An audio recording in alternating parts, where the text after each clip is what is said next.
Ladies and gentlemen, welcome back to BSing Sports, another episode of BSing Sports here at the BSing Network. With me, as always, are my co-hosts and partners. Ryan, say hi, Ryan. Your finger went the wrong way. Yeah. On my screen, it looks like I'm pointing at Ryan. Ryan, That say is. hi, Ryan. Hey. And Tim, say hi, Tim. Correct. Hello, guys. So for those of you, I know we said happy Thanksgiving on our Tuesday show, but if you missed it, happy belated Thanksgiving to everybody. I hope you all enjoyed it and had a good time. There were 3 games on yesterday. For those of you following along, we are doing a prediction/recap show every week and keeping the records, and the loser of our friendly little gentleman's bet has to buy with their own money Cowboys merchandise and then wear it on one of our shows. Tim is looking like the front runner for that for the time being with a record of 93, 76, and 1. Ryan is in second at 97, 71, and 1. And I myself am the top. Me? Tim? Oh. Sorry, we're dealing with some technical difficulties here. And I myself am in first place with 102, 65, and 1. So the games yesterday, first game of the day was the Bills at 7-3, visiting the Lions at 4-6. The over-under in that game was 54. And Buffalo was favored by 9.5 points. We all took the Bills. Timmy said that the Bills would cover. Timmy, they did not cover. What was your thought process? I don't know. I figured with them losing back-to-back games a couple weeks ago and then winning a tight game against the Browns right back there, I thought it would be more of a blowout in my opinion, but obviously I was wrong. Okay. Yeah, listen, the Bills win 28-25. They don't get to the over. I'm laughing at this. Thanks for tuning in, buddy. Yeah, Logan Stone says, I've had about 3 heart attacks since lunch yesterday. It's time. I'm getting a Bowflex. Yeah, man, I feel you. I could use a Bowflex as well. I saw some pictures of myself from Thanksgiving that were not flattering. So I need to take care of myself. The Bills come out victorious 28-25. The Lions really put up a good show. A good fight there. But this is another one of those games where I think the Bills could have and should have pulled away, and they just didn't. Thoughts? I think that they had numerous opportunities, but I think ultimately it's just this is the Lions. The Lions are a tough team. They've got 7 losses on the season now. All of them are to current playoff teams, so they're going to play everybody tough, especially at home. It doesn't surprise me in the slightest that this game ended up the way that it did. I thought a 9.5-point spread was kind of laughable given the way that these two teams had played on a recent trend. I obviously picked Buffalo to win, but that game was a good game. It was a really good start to Thanksgiving. Yeah, Ryan and I said that they would not cover the 9.5 points. 10 points is a lot in the NFL, especially on the road. Tim, like I said, did choose them to cover. Next game, Giants at 7-3. We're visiting the Cowboys at 73. 45.5 was the over-under. Dallas was favored by 9.5. All 3 of us took the same thing. We said they would not cover. The Cowboys would win, and it would go over. All of those things came true. I mean, they almost did cover. It was a garbage time touchdown that caused them not to cover. So the score finished the way that I thought it would. However, it didn't get there the way that I thought they would. Yeah, the game was close at halftime. I think the Giants were winning 13-10 at halftime, or were down 14-13 at halftime, something along those lines. 13-10. Yeah. Okay. And at that point in time, I was like, "Oh, this could be a good game," and then I turned it off because Thanksgiving and stuff. And then by the time I turned it back on, the Cowboys had pulled away, and I stopped watching immediately. Giants defense got swallowed by the turf monster. Man, they were dropping like flies in the third quarter. I think that they had 4 or 5 guys go out with injuries at certain points throughout the second half. These NFL games have got to stop being played on turf. Like, obviously, there's nothing anybody can immediately do about it. We're going to have to live with it for at least the rest of the season. But I think that these owners, it's about time that they, shell out a couple $1 million, which probably doesn't hurt their pockets too much, and, take care of their players, protect their investment, rather. Yeah, there's not a single team in the NFL that's worth less than $1 billion. So shelling out $3 or $4 million to get the turf turned into grass should really be an easy conversation for ownership to have. And the NFL should really be having the conversation with the owners anyway. The NFLPA should be having a conversation about how they don't want to play on turf anymore. Let's bring up this comment real quick. I'm not even going to attempt to pronounce the name here. The United States football team is surprising many people. Played better against Wales and against England. I see a bright future for American football, referencing soccer for Americans and the MLS League, which is the Major League Soccer. I actually agree with that. A couple of years ago, the last World Cup, it seemed like that nothing could go right. The Americans didn't even qualify. So they were definitely at their lowest point then. It's looking like a nice rebuild so far. I don't expect to win, too many football games going forward. Again, European football. But the fact that they fought hard against England today, to a 0-0 draw, that speaks volumes as to where they're at in their quote-unquote rebuild. Yeah, so for those of you who don't really follow anything else other than the NFL, obviously the FIFA World Cup is going on right now. They're in Qatar playing, and England played the U.S. today. For those of you who didn't know, I actually watched that game today. Did you? Yeah, it was really good. I learned a lot about soccer in the last 2 hours than I have ever learned before. I watched the Brazil-Serbia game yesterday because at my brother-in-law's house they watch a lot of soccer / football. I'm assuming Brazil won that game. 2-0 they did, yes. Yeah. Brazil's definitely better than Serbia, but yeah, Brazil's got 3 or 4 superstars on that team. My sister-in-law was telling me she's from Costa Rica, so she's like really well versed in all that stuff. Yeah, they're perennial World Cup contenders every year. They breed soccer players. Exactly. Yeah. But back to thank you very much for your comment and tuning in. I'm sorry I can't give you a shout out on the name because it's coming up as hieroglyphics on my screen. But thank you for tuning in. But we'll take all questions like that. We're not afraid. Just because it's an NFL show doesn't mean we won't take questions about other sports. One more topic about the World Cup. I in fact used to root for the Netherlands when I was in high school and a younger person because they had probably my favorite world soccer player on their team, Robin van Persie, known as the Flying Dutchman. But he retired from soccer, so I kind of drifted from the World Cup. But this year I'm back at it, baby. Here we go. Nice. All right.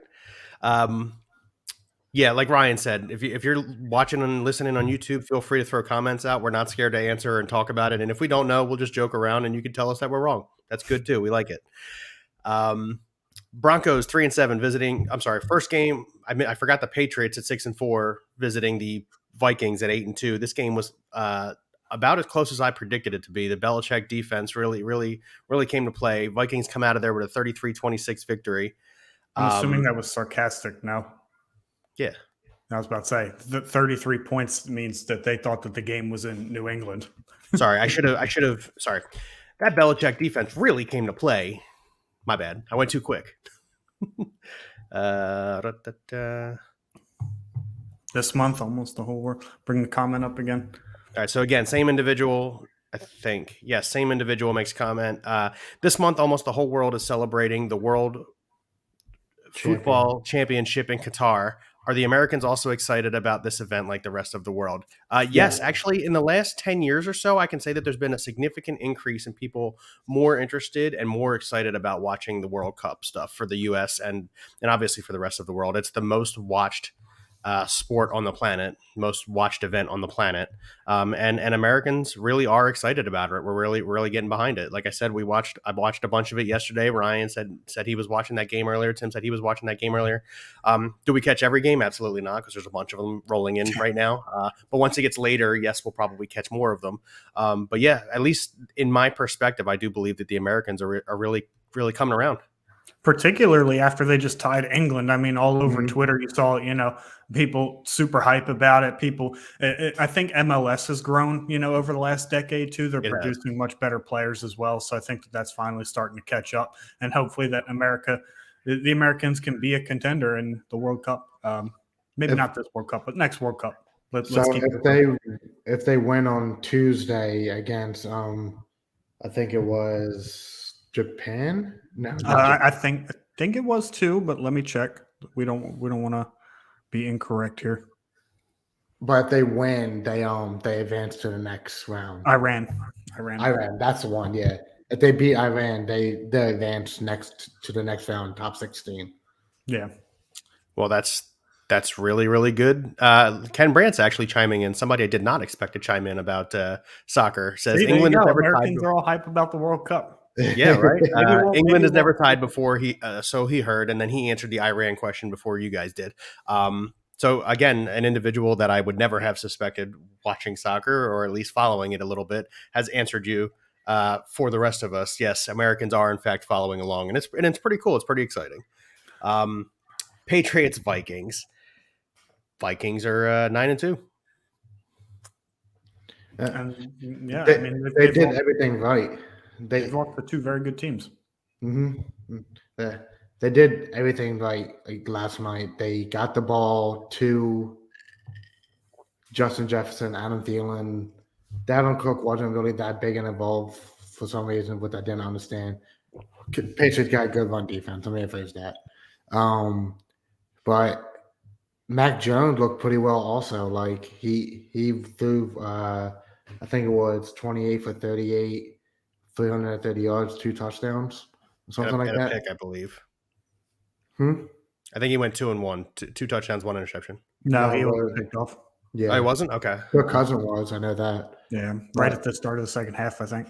Yeah, but they all look they were doing everything correctly on both sides, and the Vikings have a better roster, and it showed. I think ultimately the Patriots committed to shutting down the wrong dude. Tim says Dalvin Cook wasn't involved. He got 26 touches on Thursday and netted 54 yards or something like that between those 26 touches. I mean, they really bottled him up. But Justin Jefferson just went absolutely insane on them, and that can't happen. I think Justin Jefferson at this point is the one guy on the Vikings roster you need to slow down. I think if you look at the game plan that the Cowboys came out with the week prior, they were very committed to shutting Justin Jefferson down, and it worked out great for them. You know, Dalvin Cook didn't have his best game, but when you're constantly ahead of a team and shutting down their number one wide receiver, they're not really going to resort to the running game anyway. So, and then on the other side of the football, the Patriots offense did way better than I thought they would. I took the under on this game. I was really surprised at how high scoring this game was, but I also took the under. yeah, So the Patriots just seemed committed to shutting down the wrong guy on the Vikings offense. Timmy, good job at taking the over. I don't even know Credit- what I bet, to be honest. Credit where So, it's due. That's why I'm saying it. That's Pat why I'm yourself saying in the back. Don't say that. Because then we're going to change it and be like, no, you took the under. We just read it wrong. it. How'd you know, Ryan? No. No. All cheating, right, the cheating. first game we get to predict for this weekend. Broncos at 3-7 visiting the Panthers at 3-8. 36 points is the over-under. Jesus. Denver is favored by 1 point. Tim, you get to lead us off tonight. You know what? I'm going to go Sam Darnold and the Panthers. He to start off the year last year, he went 4-0 and surprised the world how good he was doing. And then he got hurt and everything went downhill. Took a bad sack or something like that, and everything went down. It's going to be a close game. Both offense would probably won't score another touchdown like the Panthers did against the Ravens until the fourth quarter. So Are you taking the under? Yeah, I'm definitely taking under on that. All right, sounds good. Ryan. Yeah, I'm definitely taking the under here as well. I think that the Panthers come out. The Panthers are the home team, right? Yes. Yeah. Yes. Yeah, I think they come out victorious as well. I just have more faith in the Panthers to win a game like this than the Broncos. Panthers defense has played surprisingly well, and the Broncos offense has, just been bad game after game after game. So, yeah, I'm taking the Panthers here at home. If the Broncos were the home team, I'd probably take them. Yeah, I'm right there with you for no other reason than the Panthers are the home team, and these are two bad teams. I don't think they get to 36 points. I'd be surprised if the game gets to 27 points. So, yeah, I'm thinking Panthers definitely in an under, and I'm thinking 13-10, 10-7, one of those type games. Yeah, I see that. Yep. Falcons 5-6 visiting the Commanders 6-5. 40.5 is the over-under. Washington is favored by 4 points. Ryan. I think that's rightfully so. I'm going to go ahead and take the Commanders here by a field goal. one, they're the home team, and two, I see that these teams on a very, very level playing field. Like the Broncos and the Panthers, except they're just both equally terrible. Both of these teams have shown flashes in the pan that they can be very good teams. And the Commanders are 5-1 in their last 6 football games right now, so they're riding a real hot streak right here that nobody seems to be talking about because they're 4th in their division. So I'm taking the Commanders here. I'm going to ride the hot hand here, and I think it's time that the Falcons, little Cinderella story comes to an end. 40.5 over under. I'll go over. Yeah, listen, I'm going over, and I'm also going the Commanders for everything that Ryan just said. The Commanders are 4-1, 5-1 in their last 6 games. Taylor Heineke has been officially named the starting quarterback of that team.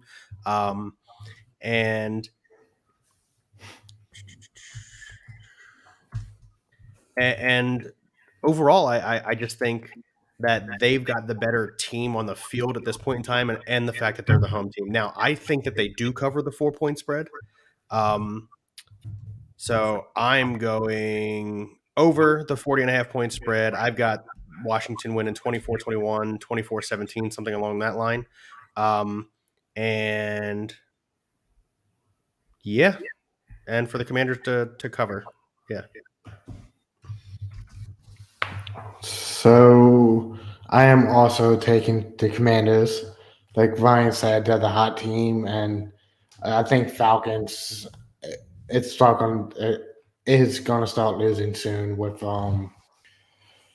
it seems like after they get the run stop, like they can't throw the Marcus Mariota makes a lot of wrong decisions throwing the ball lately. They just lost Kyle Pitts, a big key offensive player for them. So yeah, give me the Commanders. I think they're going to go over and cover.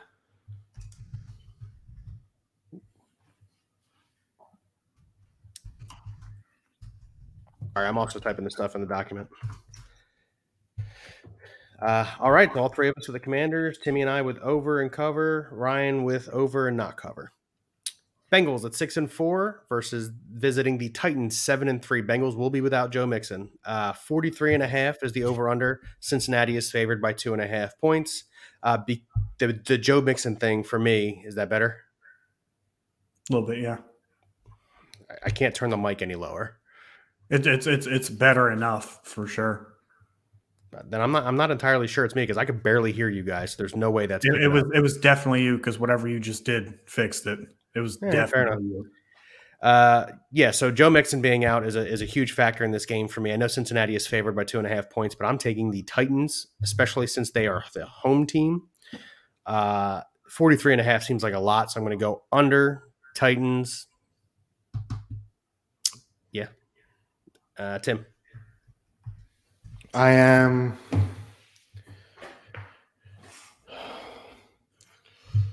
Bengals without Joe Mixon. Yeah, like I said, that's the X factor for me, right? Joe Mixon not playing.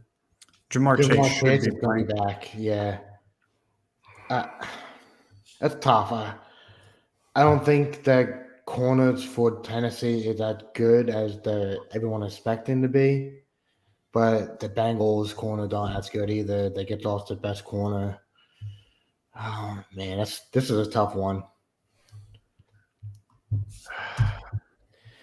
Give me Derrick Henry and the Titans. I think Henry's going to have a big rushing game. I don't think what was the spread on that, Bill? I'm sorry. 43.5.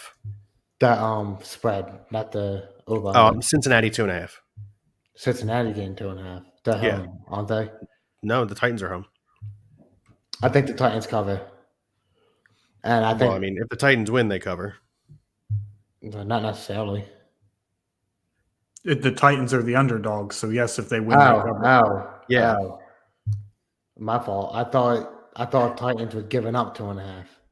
No, the Bengals are favored by 2.5 points. Okay. I think the Titans win.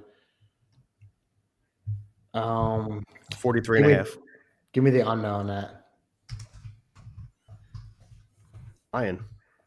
Yeah, I'm also taking the Titans to win here. And Tim alludes to their defense isn't as good as everybody thought they would be. Their defense hasn't allowed over 20 points since September. So I think that their defense finally coming around is why that they've caught fire. They started out 1-2, and ever since they've been one of the best teams in the AFC. And they're criminally disrespected last year. They're criminally disrespected this year. They're kind of like the Vikings of the AFC in a way. But I'm going to take them to win at home, probably by 3 points. I don't think that they crack the over, though. I think that the Titans control the clock. I think that they play good defense, and Joe Mixon not being there is going to be huge, although Samaje Perine obviously filled in very nicely last week. Give me the Titans and under. All right, before we get to our next game, we got a fantasy question for you two. Big Trev says, hey, man, wondering Kamara in a tough matchup or Rachaad White? Lenny is out, full PPR, thanks. Who's your other running back? That's a good question. Yeah. And to be honest with you, probably going Rachaad White here. I agree. Well, yeah, especially with Leonard Fournette out. That's my opinion, but you guys do the fantasy show, so you go ahead.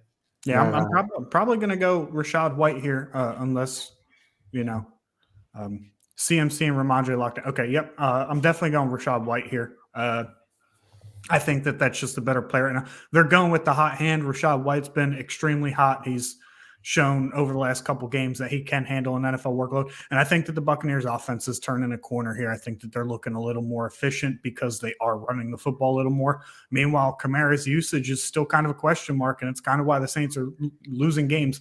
And I'm not betting on any Saints player against the 49ers if I don't have to. So, yeah, I'm taking Rachaad White too.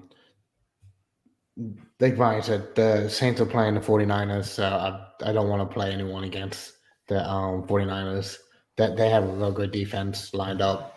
So, yeah, give me Rachaad White over Kamara. All right. Sounds good. You got your answer, Big Trev. Thank you for tuning in. And if you have any more questions, if anybody has any more questions, please feel free to put them in the comments, and we'll be happy to answer them for you. Bears at 3-8, visiting the Jets at 6-4. 38.5 is the over-under. Jets are favored by 6 points. Justin Fields is still questionable to play. He should play. Huh? He should play. He's in line. I read that too, but it's still listed as questionable, so it's worth mentioning. Timmy, fire away, little buddy.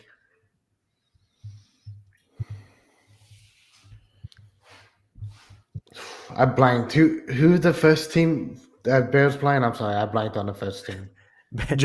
Bears versus Jets. Thank you, Ryan. Give me the Jets. They're not going to go back-to-back weeks. With a blank scoring. Zach 38.5 over under. Jets favored by 6. Not going to cover. And under. It's going to be a close game still, I think. It's going to be probably like a 17-10 game, something like that. With Justin Field, I don't see him running the ball as often with that separated shoulder injury. That's why they're going to have to pass a lot, and I think Mike White might be able to do a little bit better. Who knows? Okay. Ryan. First off, Cletus, we'll get to your question after we're done with our predictions for this game, so hang tight for a few minutes. As far as this game goes, I'm taking the Jets. I think the Jets actually win pretty convincingly here. Look, they were 5-2 with Zach Wilson playing like the worst quarterback in the NFL. So all Mike White has to do is not play like the worst quarterback in the NFL, and they get better production from their quarterback spot. Real simple key to success there for the offense. I don't trust the Bears defense either. I actually think that the Jets kind of go up like 24-10 here. I do not think that they get that 38 points, though. I'm not saying that the Jets are about to be world beaters all of a sudden, but I think that they win this game pretty comfortably. Yeah, I'm also taking the Jets to cover in this game. I don't think they get to 38.5 points either. But for everything that Ryan just said, again, following Ryan's really easy. He gives you all the facts, and I just get to be like, yeah, whatever Ryan said. But no, seriously. That's why you're in first. Actually, this isn't usually the rotation. Usually I let Timmy follow you. I mixed it up by accident. That's my fault. No, I'm saying first in the standings. That's why you're first in the standings, because you take all my facts. But no, and I'm glad you brought it up because I wanted to say it. All Mike White has to do is play better than Zach Wilson, which isn't going to be difficult. And this team's going to continue to be successful. And that's just the reality of it, right? Mike White plays better. They're successful. So yeah, give me the under, give me the Jets, and give me the Jets to cover. Let's bring up Cletus's comment for you guys to answer. Cletus says, "Hey guys, I was wondering if I should start Njoku or Higbee at tight end, and Ayuk, DJ Moore, Paris Campbell, or Garrett Wilson at wide receiver 2." I'm gonna repopulate the question. Oh, I'm sorry. Yeah. I'm gonna start Higbee over Njoku, and I'm gonna play Ayuk. He's been getting the passes on Jimmy Garoppolo lately. It seemed like he had 2 touchdowns last game. Higbee would probably go get hyper targeted because Matthew Stafford out and backups loves the tight ends. Right? Actually, you hit the nail on the head. So in my DFS, I actually have Njoku starting because of his matchup. However, if this is just a regular fantasy lineup, I'm going Tyler Higbee here. He saw 8 targets last week. He's clearly the beneficiary of Matthew Stafford missing time. And we don't know what Njoku's health status looks like, right? Amari Cooper is going to obviously be the leading receiver there. And he's even probably going to be behind Donovan Peoples-Jones at this point. So, and as far as that wide receiver question goes, I would love to start DJ Moore with Sam Darnold because that's his guy. However, not against the Broncos defense. So for me, I am actually also going to go Ayuk. 2 for 2. Yeah, it's real simple. He sees a lot of targets. That offense is dynamic. Defenses are worried about Deebo Samuel, Christian McCaffrey, George Kittle. Ayuk produces, man. He's got a real easy schedule coming down the stretch. He's a plug-and-play wide receiver, too, at this point down the stretch of the season. So you're saying you go trade for him? Is what you're saying? I mean, you can do whatever you want. All right, thank you again, Cletus, for your comment and your question. As we've said several times on this show, if you guys have questions, please put them in the comments, and we will be happy to get to them. Z-Money, we'll get to his question after we cover another game.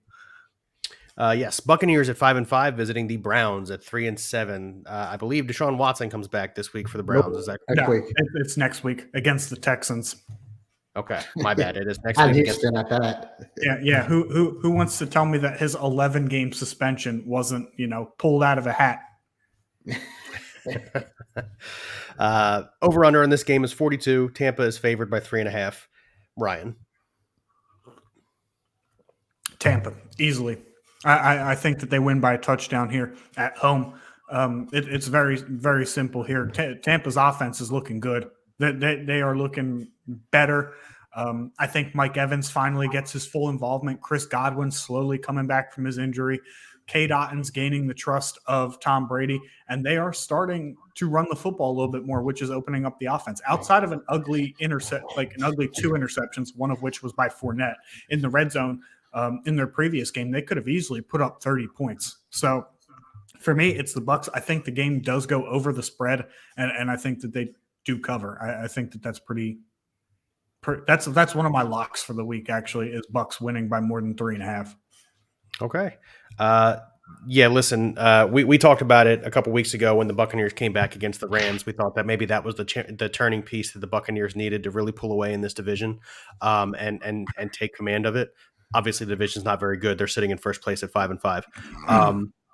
But I also believe that maybe was the turning point that the Buccaneers needed, that Tom Brady needed. And so I'm also going to go the Buccaneers here. I also believe that they go for the over, and I think the Bucs win by at least 5 points. So I'm going to take them to cover as well. I am also taking the Bucs. I think they're going to cover and go over the spread. I still think Nick Chubb is still going to get his, like he always does. Amari Cooper going to get a touchdown, I think. But like you guys said, that Rams game really hit something for Tom Brady at the end of the game. The winning drive, touchdown pass to I don't know who the touchdown pass was to. I forget, but it's not that big a deal.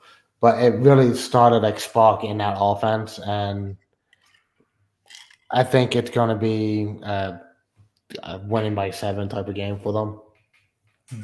Yeah, I agree. All right, Z-Money's got his question. And as you guys already pointed out, Rachaad White's going to get his touches this week. Yeah. So. Z-Money states, my team is falling apart, Mixon out, Kupp and out, Higbee questionable. And then he says, would you start Pierce, Ayuk, or Pittman at flex? I'm starting Pittman at flex. The Steelers would probably has a worse defense against wide receivers in the league right now. They rank 32nd out of 32, so it makes sense. But I do. I'm definitely starting Pittman over Pierce or Ayuk right now. Pierce had a tough game coming up for them too. I don't remember who they're playing, but I know it's a tough opponent for them. Texans have the Dolphins.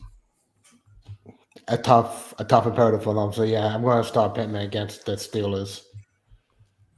Yeah, Z Money. I'm going Ayuk here again. I just think that the Colts offense doesn't operate nearly at the efficiency that the 49ers offense does. So it's more guaranteed that Ayuk's going to see opportunities for points. Pittman will probably out-volume him just because that's the way that they're designed. However, the Colts do struggle to move the ball through the air at times, and I just have more faith that Ayuk is in an offense that's more likely to see touchdowns than Pittman is. So that's where I'm going with that. All right, Cletus, we see your question. We will get to it after we do another game. Ravens at 7-3, visiting the Jaguars at 3-7. 43.5 is the over/under. Baltimore is favored by only 3.5 points. It is my turn. Yeah, listen, the Ravens have struggled late in games lately. Not lately, for the entire season, really. But I don't think they're going to struggle to the point where they lose to the Jaguars, even on the road. I don't think they cover, though. I think it's only a 3-point victory. I'm thinking some kind of like late game heroics by the Jaguars gets this game close. So I am going to go the over at 43.5. So I'll go over. I'll go Ravens, and I'll say no, they don't cover. And look, Lamar Jackson also isn't 100% right now, and I think that has something to play with the way the score shakes out. But yeah, like I said, over Ravens, no cover. Tim? Man, this smelled like a trap game to me. Like so badly. It's Jacksonville's home, coming off the bye week. You know what? Give me Jacksonville. I'm going to take that risk. I like First time we haven't agreed. I like Trevor Lawrence coming off the bye with ETN. They have a game plan coming out of the bye week, and I think they're going to stick to it and upset the Ravens this week. And they're going to go over the spread too. Sorry. All right. Yeah, I'm actually with all of that, Tim, believe it or not. I'm taking the Jags at home here. The Jags are 3-7, but they are plus 11 on the points side. They have scored more points than they have allowed, yet they are 3-7. So they're a little bit of a fluky 3-7. This is a team that can move the football. Trevor Lawrence obviously looks head and shoulders better than he did last year. Travis Etienne has really taken, since he's gotten the reins in that backfield, he's really taken it over. And Christian Kirk looks a lot better than everybody thought he would. On the other side of the football, I know they've all been at home, but it's even harder to win at the road. And the Ravens have blown multiple double-digit leads in the fourth quarter. I could very easily see something like that happening with the Jags being much more rested. Looking up and down the injury report, I see that the Ravens are a little banged up. Despite some of those dudes maybe playing, that the Jags don't have, the injuries that the Ravens do. So I'm calling the upset here as well. And I do think it's going to be a high-scoring game. So give me the Jags and the over. All right. I like it. Finally, a game that we don't agree on. Let's go to Cletus' comment real quick. Cletus says, I also have one more question. Pick two, Rachaad White, Jeff Wilson, or Alvin Kamara? White and Wilson very easily. Yep. Okay, yeah, I also was going White Wilson. It's your show, your podcast thing, or I'm sorry, your fantasy show, so I let you guys have it. But yeah, I also would have gone White Wilson. White and Wilson quite comfortably. Yep, I agree, Ryan. Absolutely. Texans 1-8-1. Visiting the Miami Dolphins at 7-3. 47 is the over/under. Miami is favored by 14 points. Tim, I'm going Miami. That's mind-blowing news right there, guys. Hey, welcome, Cletus. Real quick, Tim. Thank you, Cletus. Don't forget to subscribe since you're watching on YouTube. We very much appreciate it. And we do a fantasy football show every Wednesday at 6:30. Oh man. I think Tua, Tyreek Hill, Jeff Wilson all coming off the bye. It's going to have themselves a game. Even Jalen Waddle. It's going to be a high-scoring game for the Dolphins. I think the Dolphins going to cover most of the spread, so I'm going to go over on the spread, and they're going to cover the 14 points. Ryan. I'm not. First off, I'm picking the Dolphins. I know that that's world breaking news right there. I'm sure that Bill will too, unless he, is feeling like he wants to give us an easy win there. That offense is just elite, and the Texans are very easily, one of the bottom 3 teams, if not the worst team in the NFL. So 2 + 2 = 4 here, right? I don't think that they cover 14 points. At least I'm not. If I was betting money on it, I wouldn't do that. Every time that stuff like that happens, it seems to be like a trap, and there's a lot of garbage time points involved, and teams end up covering the spread. However, I do think that they crush that over. I think that the Dolphins can run up the score almost by themselves. And for your DFS guys, this is the most implied points of the week. Just saying, get your shares while you can. I don't understand DFS. What I'm gonna I'll teach you about it off air. I appreciate that. I was talking to Jake a little bit the other day about it. Well, he sucks, so. Yeah, I mean, anybody who doesn't take the Dolphins this game is not really looking at this the way it should be looked at. Honestly, they're looking at it through beer goggles, and it's not looking so hot when you sober up. But man, 14 points is a lot. And I've got the Dolphins winning by 3 touchdowns, so I'm taking them to cover. Look, Timmy already said it. They're coming off of a bye week.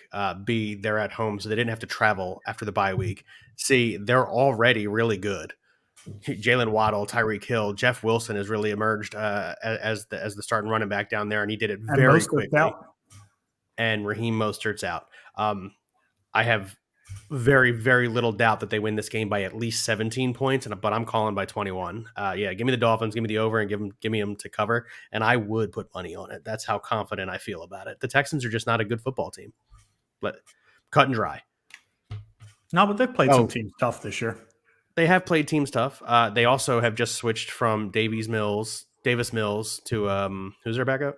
Kyle Allen. There you go, Kyle Allen. That's another reason I think the Dolphins win by 3 touchdowns. No more questions? Okay, good. Chargers at 5-5, visiting the Cardinals at 4-7. 48 is the over-under. Chargers are favored by... Sorry, that was like a sneeze and a burp at the same time. Chargers are favored by 2.5. Yeah, that was weird. It felt weird. Ryan, you're up on this one. Taking the Chargers. I just don't have any faith that the Cardinals can win this football game. I think that they win by a field goal, so obviously I think that they cover. And I think that this game goes in the over. While I don't really have too much faith in the Cardinals, Kyler Murray's coming back, Marquise Brown's coming back, DeAndre Hopkins has done DeAndre Hopkins things. I think that they can at least put up some points against a Chargers defense that has definitely been volatile. However, the only thing that can stop Justin Herbert is Brandon Staley. I don't see that being the case. Them coming off a really heartbreaking division loss. I think that they can go on the road and win this game. So give me the Chargers to cover and over. Yeah, to your point, coming off of a heartbreaking division loss to the 8-2 Chiefs, and they played them really well, and they looked good for a majority of that game. Mike Williams isn't playing, but Keenan Allen is. Austin Eckler's still in that lineup.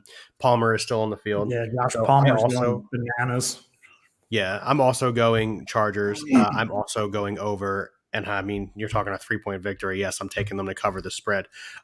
Justin Herbert, with Staley holding him back this year, is still playing really, really well. And he's getting healthier. Every week you can see his ribs hurt him less and less. And he's looking really good. So again, I'm going over. I'm going Chargers.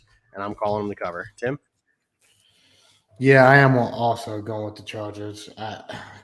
Listen, Kyler Murray and the Arizona Dolphins and the whole Arizona team, they get in shambles right now.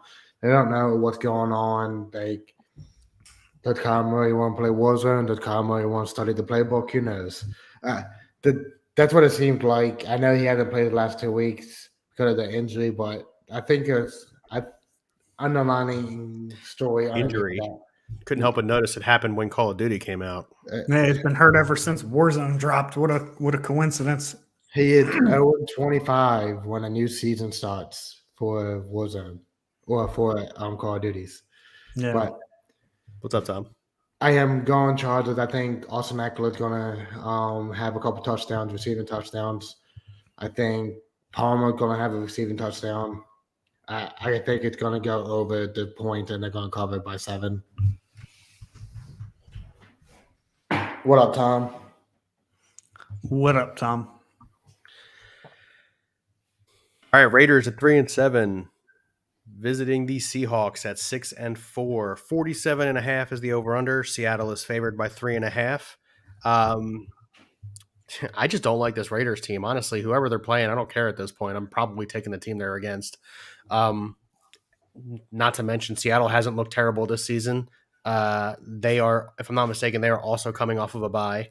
They are. And they're the home team. So I'm going Seahawks. I don't think they get to the 47.5. So we'll go under. And I think they do cover I think they covered the 3.5. So I'm going under Seahawks and cover.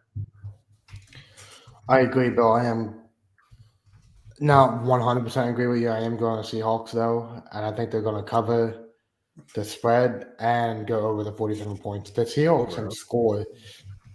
That offense with Kenneth Walker, Tyler Lockett, DK Metcalf, they can score, and they're going to keep scoring. The Raiders can score with Devontae Adams. They don't get me wrong. I don't like the Raiders. They're not a good team, but they can score points. I think they scored 20 points in 9 out of 11 games, something like that. I'm not 100% positive, but it's close to that. So they're going to go over the 47 points, but give me the Seahawks. We're going 3 for 3 here again. This is just an easy pick 'em. I mean, if you tell me that you squeaked out a win against Denver, that's all I need to know about your team. And that's exactly what the Raiders just did. That game is in Seattle. It is in Seattle. Seattle's the home team, which is another reason why I'm taking them. But I do think that they go over the spread here. As Tim alluded to, the Raiders have had no issue really scoring points against, middle of the pack defenses or worse. And that's exactly what Seattle's defense is. And Seattle's put up points all season. So I think that this is going to be a little bit of a shootout. Give me Seattle. I think they do cover the spread, and I think that both teams go over.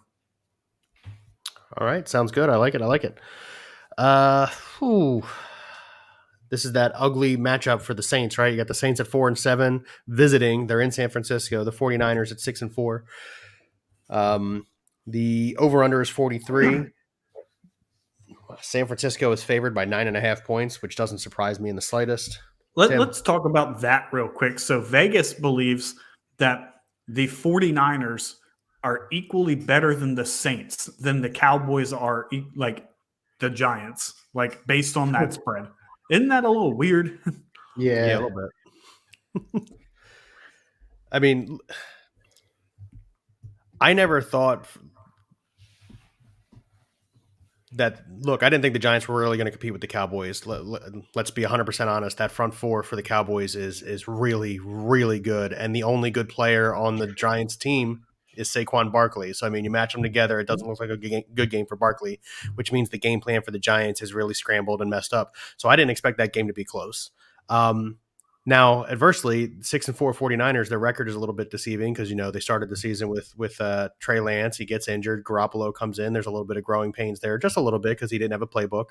But this is a better team than their 6-4 record implies. And they're going to come out of this game at 7-4, and it's going to look like they're one of the top teams in the NFC because they are one of the top teams in the NFC.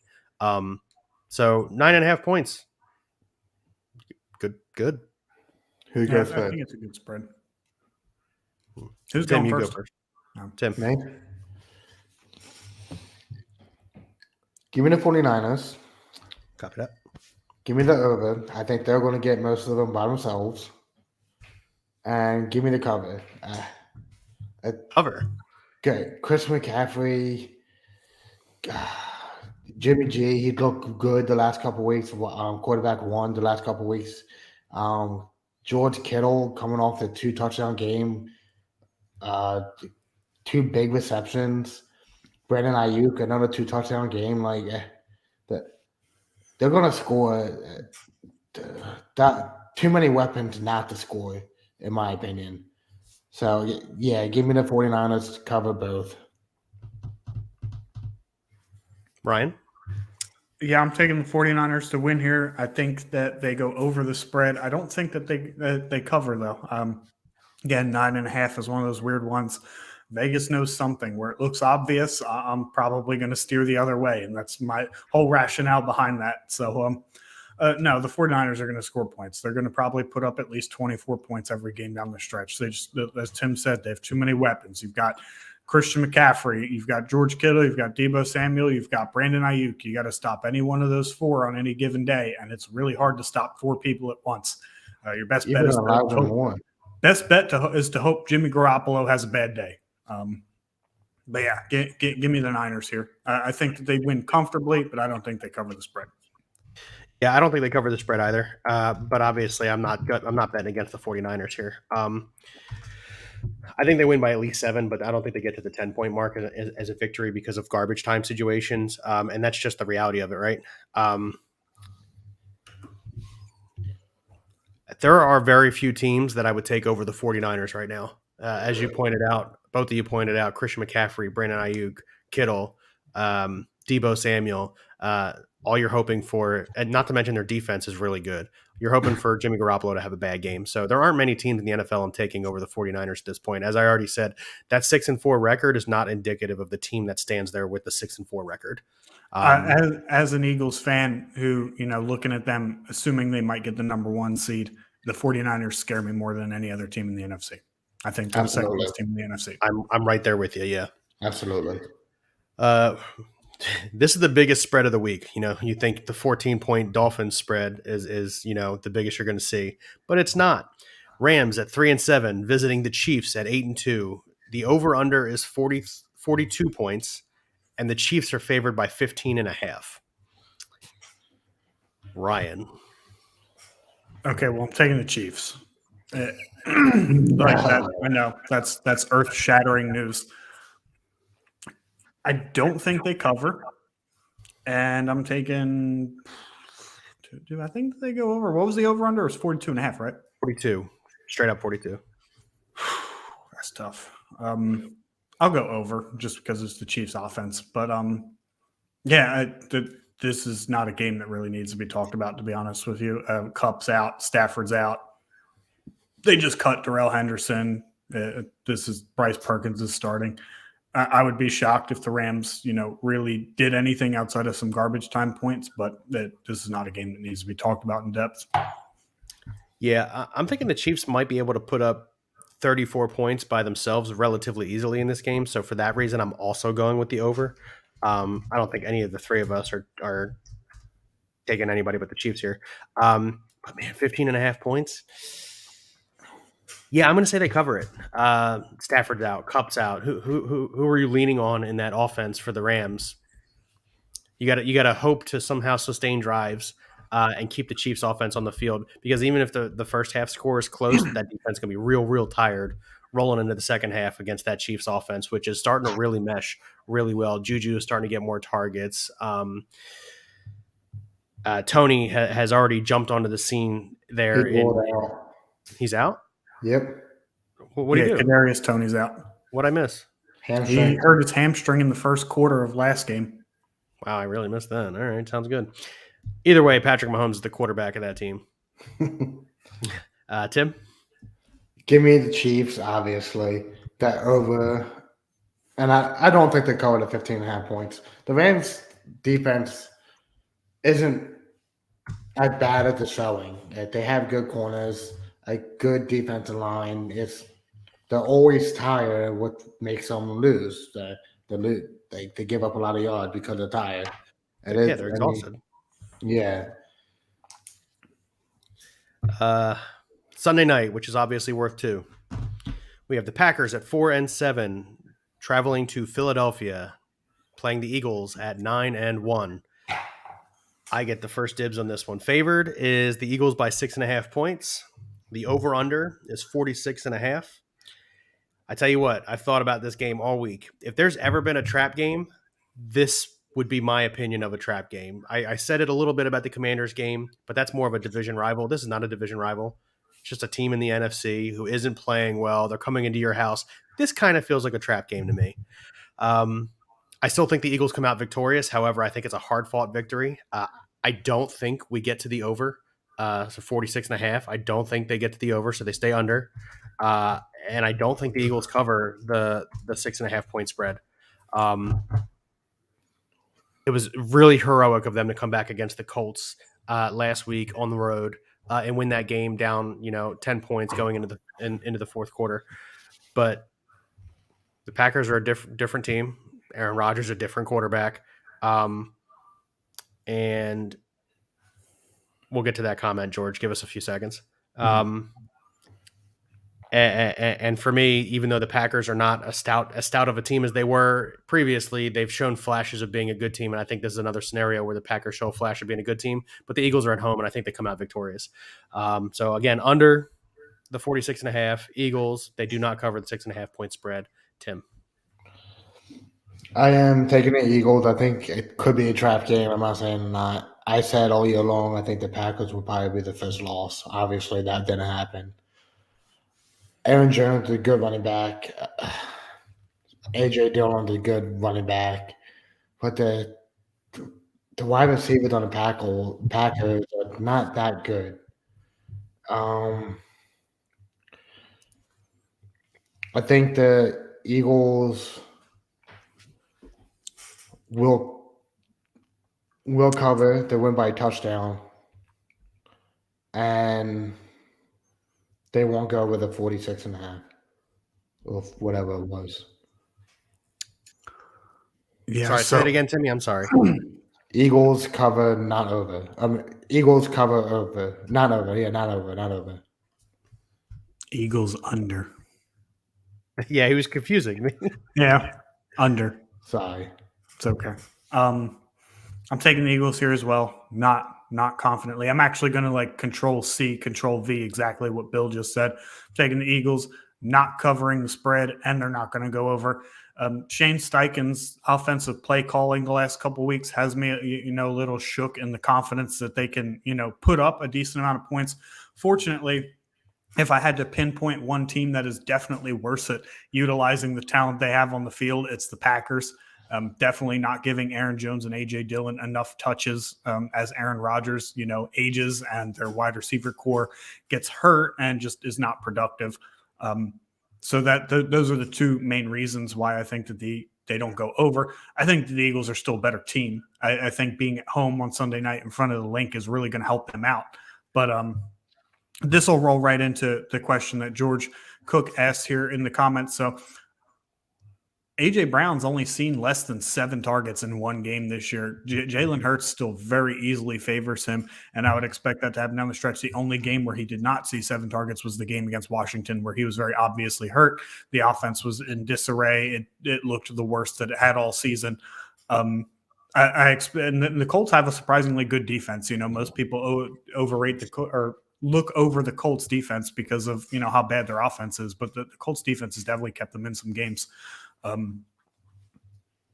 those of you listening on Spotify, George Cook asked, as an Eagles fan, what can you all tell me about A.J. Brown and why Hurts continues to not look his way? That's what the question Ryan was answering. I think he's looking his way. I just don't think that, we're seeing the results that we saw earlier in the year against the weaker pass defenses. But I think he's going to continue to look his way. And I would expect, this whole offense to come out of a funk here shortly. He follows this question up with, I guess I meant more in the red zone. He continually gets single coverage and Hurts just calls his own number and scrambles. It's an effective weapon. I mean, quarterbacks running in the red zone, you see that more common, especially amongst quarterbacks who run between the 20s as well.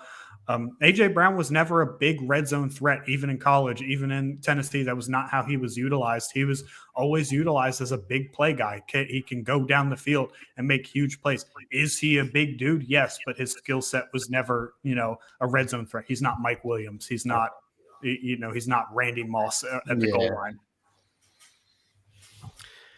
Yeah, I mean, there are a lot of things that I would do differently with the Eagles offense than Shane Steichen has done. However, one of the things he does do well is let Jalen Hurts scramble when Jalen Hurts feels like he should scramble. And that's usually in the red zone. And the reason we haven't seen Jalen Hurts run the ball as much between the 20s is because he's utilizing it in the red zone. Now, he used it last week against the Colts because it was important for him against the Colts to win. But other than that, he's only – if you really watch the Eagles games this year, he's not really calling his own number except for in the red zone because defenses kind of back off of it when you don't use it that often. and it's helped them. It's part of the reason they're 9-1. I mean, it's pretty simple, pretty cut and dry. It's part of the reason they're 9-1. As for the AJ Brown thing, actually, I sometimes get angry with how much he targets AJ Brown, because if you look down the field in other directions, other guys are open, and he's forcing the ball to AJ Brown in double coverage. And I've seen it more as a fantasy owner. I understand that it's frustrating, but overall, I think with a good game plan, which Steichen has not come with the last 2 weeks, the Eagles are easily one of the most dangerous teams in football because of all the versatility that they add. You've got Devontae Smith, you've got AJ Brown, you've got Miles Sanders, who's being brutally underutilized. You had Dallas Goedert, who is now hurt, and it does make a difference. But you forget names like Kes Watkins, who can stretch the field very quickly. That kid is fast. And then you've got Jalen Hurts, who is very effective at running the football. The game plan has not been good for the Eagles the last couple of weeks, and it's shown based on the amount of points that they've scored. Tim? So he said as a fantasy owner, it gets brutal. He's still wide receiver 9 on a year. Like, he's getting his points, he's getting his targets, he's catching the ball. Jalen Hurts, that definitely targets him. As you can tell, he's wide receiver 9 on a year. He's getting the targets. The offensive scheme makes me super mad. You have a running back who runs the ball for 4.5 yards a carry. No, it's gone down because they stopped using him. It's 4.6. I said 4.5. I was close. Oh, I thought you said 4.9. I'm sorry. Damn, Bill. I said sorry. Damn. But we gotta start using him more. Give him two carries, get him basically a first down, basically. And then if you start running the ball more, it open up more play action passes. So the Eagles' game plan need to come off of play action passes. Run the ball, throw the pass. I think it's that simple. And I think it's part of just the ebbs and flows of a football season. With the Eagles, we're never going to be at top notch, and that includes the coaches. It's a long season. I'd rather have this seasonal dip now where everybody kind of struggles in their own part at this point in the season, and then be ready when we play the Giants twice, the Cowboys again, and then we roll right into the playoffs. I'd rather have these struggles now. Let's get them out of the way early.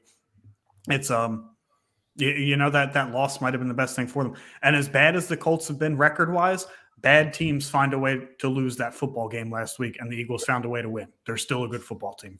Yeah, I've been saying it all year. Teams need adversity to know how to handle adversity. If you roll into the playoffs undefeated, you've never faced it. If you're behind in a game, you're looking at each other with your hands in the air. It's different now. Steelers 3-7 on the Monday night game. Steelers 3-7 visiting the aforementioned Colts 4-6-1. 39 points is the over/under. Still not the lowest scoring point or over/under of the week. And Indianapolis is favored by 2.5 points. Tim. Best of luck, George. Sunday. He's a Packers fan. Oh, I'm sorry to hear that, George. I'll tell you what, before we jump to this game, if the Packers come out with the correct game plan and run the football, this is going to be a problem for the Eagles. A big problem.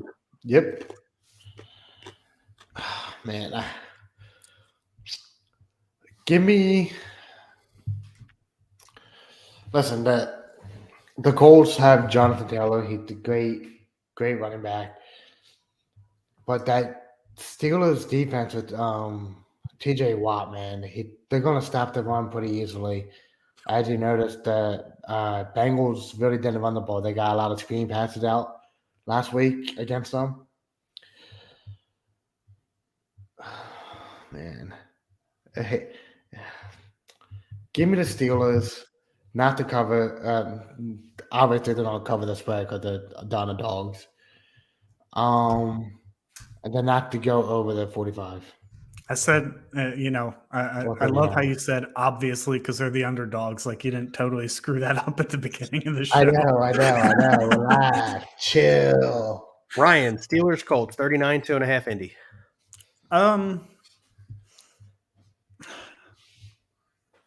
I'll take the Steelers here. No, I'm taking the Colts. I think being the home team there, I think that they come out with a W. TJ Watt's a menace. Minka Fitzpatrick's good on the far side. Other than that, based on all the injuries they've had at the other linebacker and secondary positions, they've had a pretty suspect pass defense. So if they can find a way to slow down TJ Watt at the line like the Bengals did last week, then the Colts have a fighting shot. And Jonathan Taylor is going to run the football all over them. I think that Jonathan Taylor has himself a day. I think that's one of my better props. 85.5 yards, Jonathan Taylor, taking over there. I think that the Colts, run their way to a victory here. It's not going to be a terribly high-scoring game, but as I touched on, I think the Colts' defense is underrated. I think they cause problems for Kenny Pickett. Colts cover under. Even with the low over-under, they're going to go under. Yeah, kind of like what Ryan said earlier. I'm going to copy and paste what Ryan said right there. I'm going Colts under and to cover the 2.5 point spread. I expect them to win somewhere between 3 and 5 points. Listen, the Eagles are 9-1, and they go into Indianapolis last week, and they really, really struggled to win that game. Listen, again, game plan was crap for the Eagles. Totally acknowledge that. But the Colts did what they needed to do to be in charge of that game until the very end. Meanwhile, the Steelers, while they are in games and TJ Watt makes that defense significantly better, I just don't think they have enough to overcome the Colts this week. Now, listen, I'm also taking the under because I don't think either team gets to 20 points. I'm calling a 14-10, 14-13 type of game, another really, really close game. Was the first number that popped in my head. So I'm going Colts, and I do. I mean, I think they cover because I think they win by at least 3 points. But yeah, overall, this is going to be a good game. It's going to be a close game, but I think it's one of those primetime games that maybe we could have done without. I think that this is going to be one of those even teams on even level. They're on par with each other. I think it's going to be a decent game. I think it's going to be better than the Broncos game. I think that the Broncos are just going to be horrendous about it. Whereas, you'll see some good defense, some nice offensive plays. And that's it. I think that there's no game that I'm ever going to say is going to be worse than a Broncos game. Yeah, no, I'm with you there. Team. You guys got anything else for us? No. I mean, as it stands right now, Tim and Bill have 2 separate games, and I have a game separate from each of you. So I wouldn't expect a lot of standings and movement in the standings this week. I can move up 1. I'm cool with that. You can move up 2. You can also go back 2. George Cook asks, is the Colts defense a good fantasy play this week? I think sneaky. I think if you're going DFS and, you're looking for a defense that's on the cheaper side, I think they're a little sneakier there. But if you have them, in fantasy, I would look elsewhere. Yeah, the Colts have the number one defense against wide receivers. Surprisingly, it's like Funny said, it's sneaky. I wouldn't start them because I don't know how good the run defense is, to be honest. In fact, the Eagles did them on the ball a lot last week. I don't know. But it looked like they had trouble with a scrambling quarterback, and Kenny Pickett can scramble. So I wouldn't start the Colts defense. Yeah, but what's your answer? There are a lot of other defenses that I'm sure could possibly be available that I would take over the Colts defense as well. But if it's like a last resort situation and you really want to wait till Monday night to find out if your defense is going to win or lose you a matchup, sure, fire away with the Colts. I think the Colts are a safe play. If you're looking for a defense that's going to go get you sacks, going to get you turnovers, and get you fantasy points, then look elsewhere. But they're safe because they're facing an offense that is led by a very young quarterback who's learning, and they don't really force turnovers a whole lot of the time. So you're not going to see any huge games from the Colts defense, but if you need a safe 6, 7, 8 points, I would stick to them. Correct. You guys got anything else? George, thanks for all your questions. Go ahead, subscribe on YouTube. Everybody, thanks for your questions. If you haven't done yet, please subscribe on YouTube. We're on YouTube. We're on Twitch. We're on Twitter. We're on Facebook. We are on TikTok. We are on Spotify. We're on Apple Music still. Podcasts, Apple Podcasts. Apple Podcasts. And special shout out to Stacy for putting together the bracket for us. Special Shout out to Gabby for handling our social media accounts these days. Special shout out to Allie for everything that she's put in at this point. Special shout out to Orphan Rivers for the music for our intro and outro. And special thanks to you guys. It's Thanksgiving season. I'm thankful for the two of you for us doing this show together. It's a great thing. It keeps my mind at ease, and I love you both. A little sentimental there, Bill. I know I don't usually do what? that. You said the PG version of what I was going to say, but I won't say what I was going to say. I'm thankful. No, you don't for say that on two, air. Bill. I'm saying it off air too, believe me. I'm thankful for you too, Tim. Thankful for you too, Bill. Thankful for this show. We've been going a year and a half strong. So, yeah, buddy. Bill, close it out. Perfect. Hey, listen, thanks again. Thanks for listening to us here on BSing Sports, part of the BSing Network, where we do a little BS and we talk a whole lot of sports. You have a good night.